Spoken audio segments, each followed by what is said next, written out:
triangulaire supérieur, ici est inversible. Alors, les éléments de diagonale de l'inverse sont à l'inverse des éléments de A. Les autres, on ne sait pas, puisqu'on n'a pas de forme en général, on n'a pas de forme pour G H. Voilà, c'est ça ce qui dit la proposition numéro 28. Alors, de manière générale, c'est ça. On dit que ça, c'est A1 est égal à A et J. Appartient triangulaire supérieur et en même temps indicible. Alors, R en moins 1,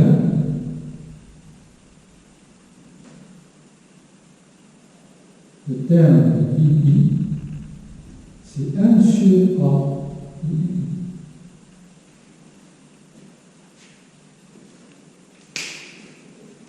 Alors, pour le démontrer, c'est en fait c'est ce que nous avons déjà vu, seulement cette fois-ci, il faut éclater la somme en 3 L.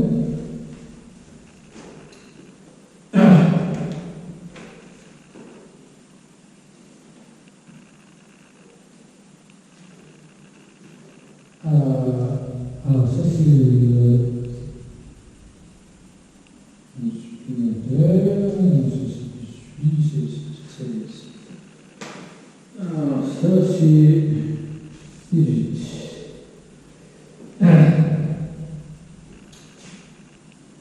Et là aussi, dans la proposition numéro 28, toujours, il dit qu'il donne une condition nécessaire et suffisante pour que cette matrice soit inversible.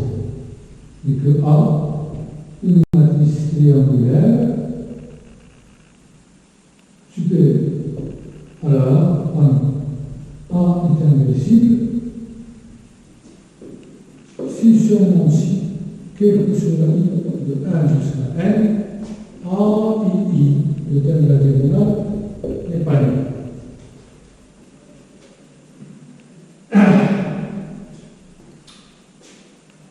Alors, pour la preuve,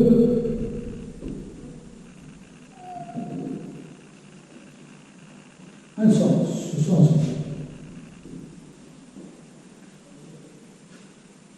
C'est inversible, alors, A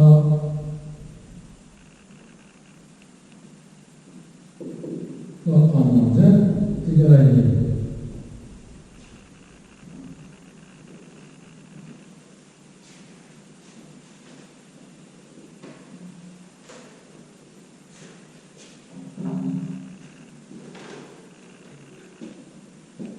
Donc, quel que soit I de 1 jusqu'à N, A transposé, II est égal à N, II égal à 1.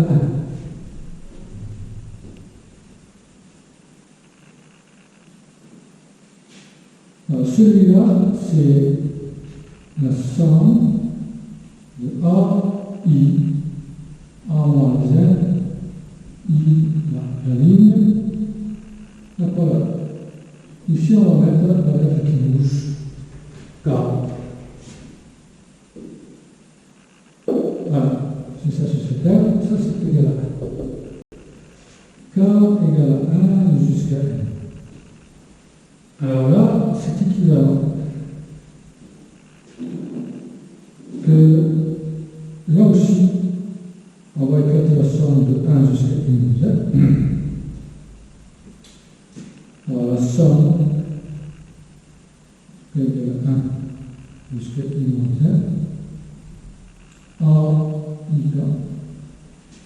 A, moins 1, plus le terme en I. A, I, A moins 1, plus l'autre terme.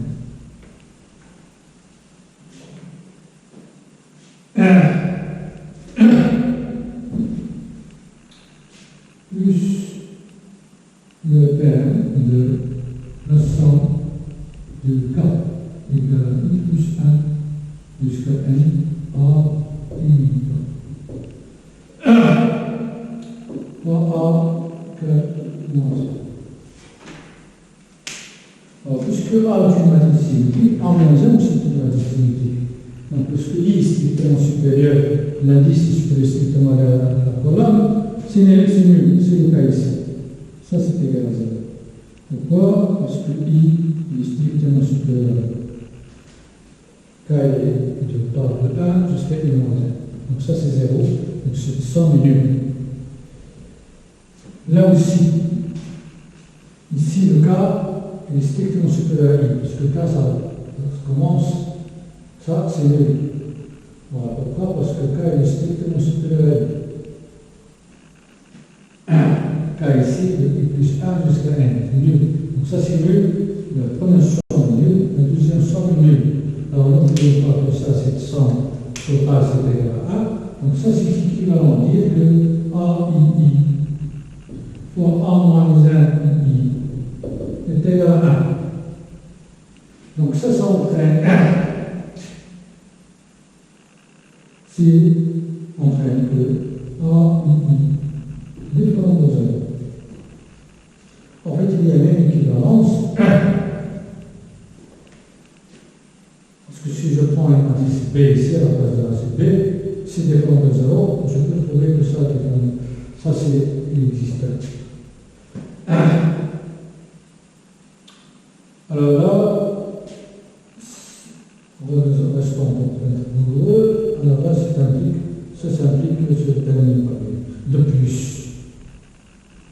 On a le résultat que nous avons vu. Celui-là, c'est l'inverse de celui-là. C'est-à-dire A moins 1 II est égal à 1 sur A II.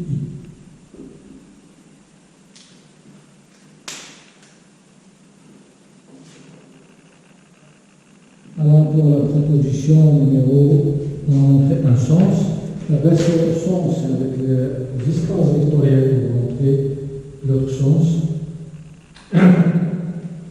Si les règles ne sont pas nulles, alors nécessairement la matrice est invisible.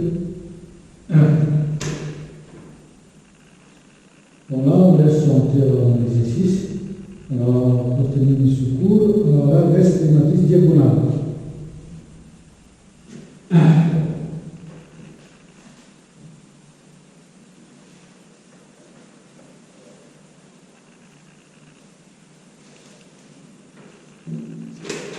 La matrice diagonale. La matrice diagonale, il a défini alors ces trois matrices diagonales.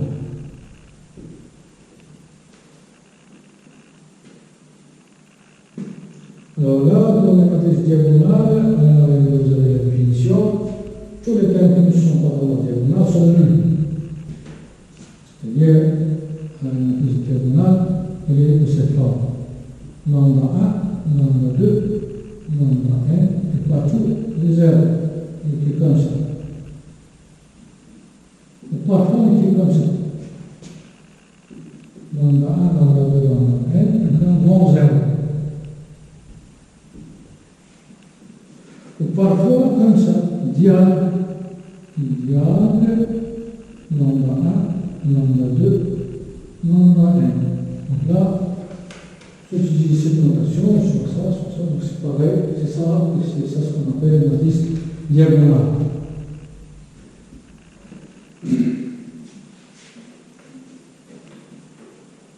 Alors, une matrice diagonale, on peut aussi écrire le terme général, c'est delta J à IJ. Si I dépend de J, c'est Z. Si I égale à J, c'est I. Dans ce cas, c'est lambda. Lambda I. On peut écrire comme ça. Delta J fois lambda I.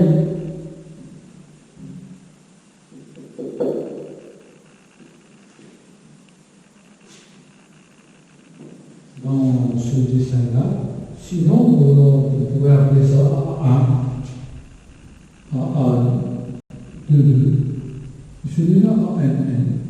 Donc ça, c'est ça.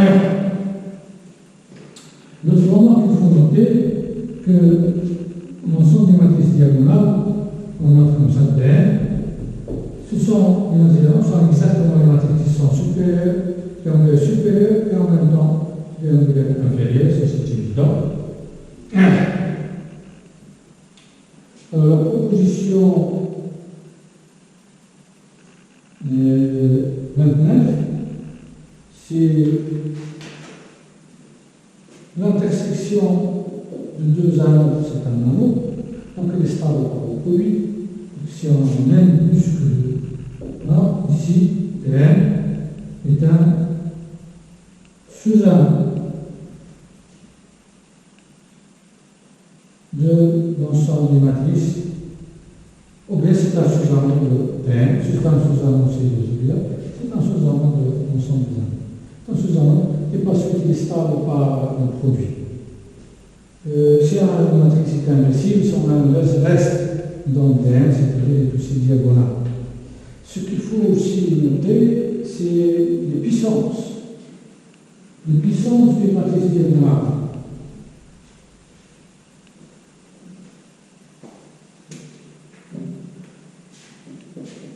Si vous avez D est égal à dia, on va écrire avec cette notation, lambda 2, lambda n, alors, pour tout cas appartenant à n, dès la puissance K, la puissance de cette matrice, c'est une matrice diagonale, avec la diagonale, c'est lambda puissance K, lambda de puissance K, lambda n puissance K. Donc les puissances d'une matrice diagonale ne posent pas de problème, il suffit de enlever la puissance des matrices de la diagonale. Je vous donne un exemple, on fait comme ça pour le mieux comprendre. Par exemple, si vous avez D est égal à 1, 0, 0, 1, 2, pardon, ça c'est 0, 2, 0, 0, 4, 0, 0, 4, 0, 0, 0, 0, 0. Voilà, c'est une matrice diagonale. C'est diable 1, 2, 4, 0. Donc D à la puissance n, c'est égal, si je le l'écris comme ça, c'est 1, il est 0. 0 de la puissance k, 0, 0, 0, 0, 4 puissance k, 0, 0, 0, 0, moins 1 puissance k. Sur cette forme, c'est pareil, c'est 1 de la puissance k, 4 puissance k, moins 1 puissance k. Donc les puissances des matrices diagonales ne posent pas de problème. Et c'est pourquoi, pour calculer la puissance d'une matrice, on cherche toujours est-ce qu'il est possible de trouver une matrice diagonale semblable à 1. C'est-à-dire une matrice qui est en carré. Je cherche une puissance.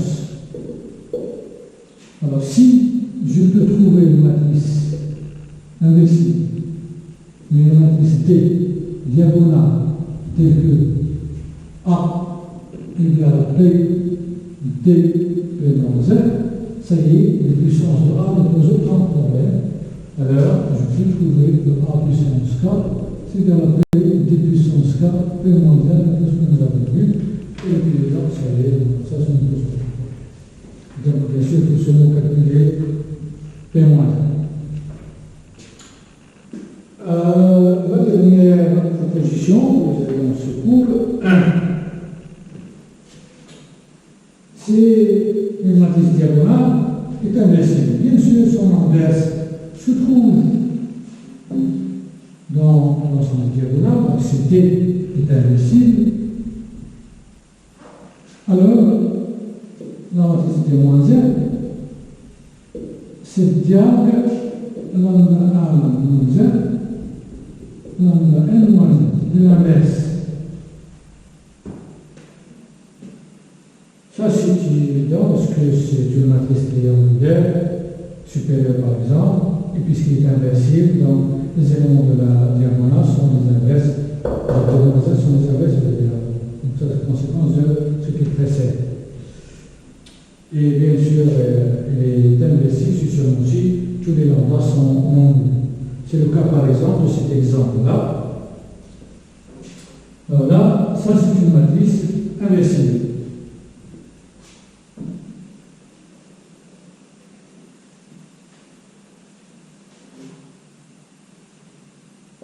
Ça, il est inversible, il appartient à GK. Pourquoi? Parce que tous les éléments de la diagonale sont en nul. Donc, c'est égal à l'inverse de cette matrice. C'est l'inverse de 1, excusez-moi. L'inverse de 2, c'est 1,5. L'inverse de 4, 1 quart.